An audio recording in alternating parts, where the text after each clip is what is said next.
Nestled in the small town of Parry Sound, Ontario, a sinister story has unfolded in recent years. The 6,000 people who call themselves Parry Soundians are a quiet folk, happy in their small town ways. It's a tight-knit community where everyone knows everyone, a safe place to raise a family, as generations of families have. And everyone loves their hometown boy, Hall of Famer number 4, Bobby Orr. Bobby Orr is a fucking douchebag. I hate Bobby Orr. I've approached him before and said, thanks, Bobby Orr, for putting Parry Sound on the map. And he looked me dead in the eye like I was a fucking clown or something. Fuck you, Bobby Orr, and your fucking football team. But like any small community, its youth suffers from boredom, and the boredom often resulting in teen angst, crimes, and antisocial behavior, which in turn can lead to run-ins with the law, or worse. This is the fertile breeding grounds for one of the music scene's most ferocious new bands, Death Ensemble. I think I had probably a normal high school life in Parry Sound. The average, like, we'd throw rocks at cars. I originally moved from Owen Sound to Parry Sound in grade 9. And that's when I met Jonathan.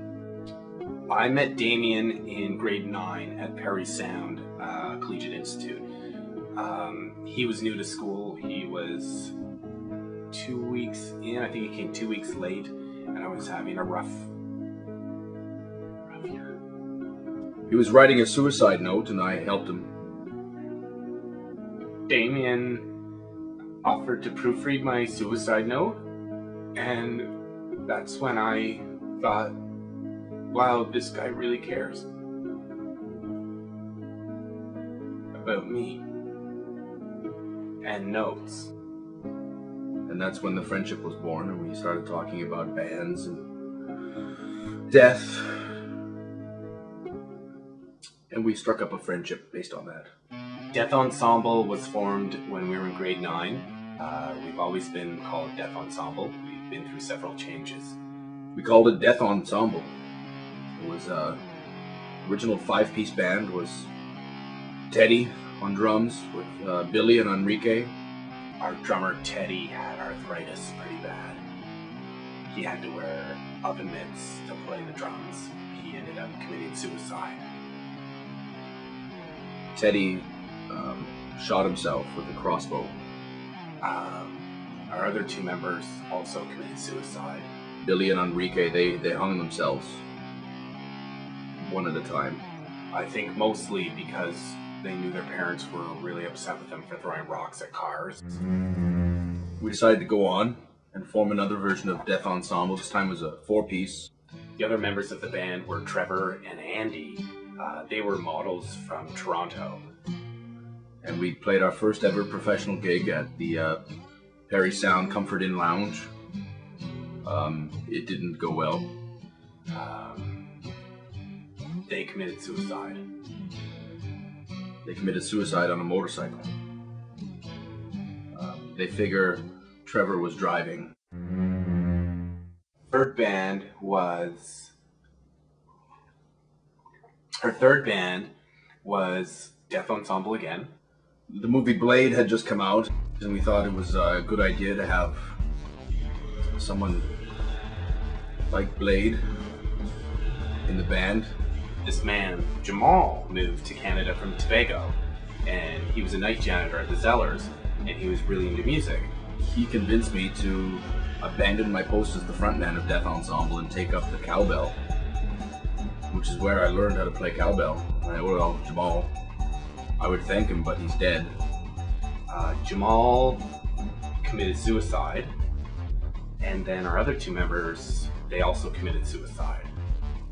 Not all in the same day, but it was one awful July, I'll tell you that much. Our 4th project is Death Ensemble. I had fun with. I enjoyed it. Damien didn't enjoy it very much. I hated this version of the band. I hated it right from the get-go. Rodney was an egomaniac. Because our drummer Rodney was an attention seeker. He did a lot of acid. The day of the photo shoot, Rodney showed up, painted head to toe in red. He'd never done that before. He just showed up that day. We were confused, and the photographer thought he was the lead singer and put him in the middle. He's the drummer. The drummer sits in the back and percusses. I didn't mind him. He was a dreamer. I mean, if he was alive today, I'd punch him right in the face. He ended up committing suicide. After all the suicides, Jonathan and I just decided to go our separate ways. By splitting, we learned how to not split ever again. We figured it was meant to be that we would pursue solo projects. It was good for me. I enjoyed my project. I worked on a band called Death Club 7. Which is stupid because there was only 6 people in the dance troupe. You know what? I never even noticed that. There's only 6 members in Death Club 7. I totally didn't know that till just now. They were lip syncing and dancing, and about evil things, which was interesting. It was very gothic in that sense, but and the other people I surrounded myself with, although I don't keep in touch with today, mostly because they committed suicide. Damien also moved on to form his own project. I found myself in the throngs of depression. He spiraled into a dark depression, and I couldn't help him. He didn't want help. He formed a band called Arbuckle. The band Arbuckle was just vocals and percussion. Damien was eating a lot. He became an emotional eater. Damien formed a 2-piece band, which we were always against. Now Deaf Ensemble is back together as a 2-piece band.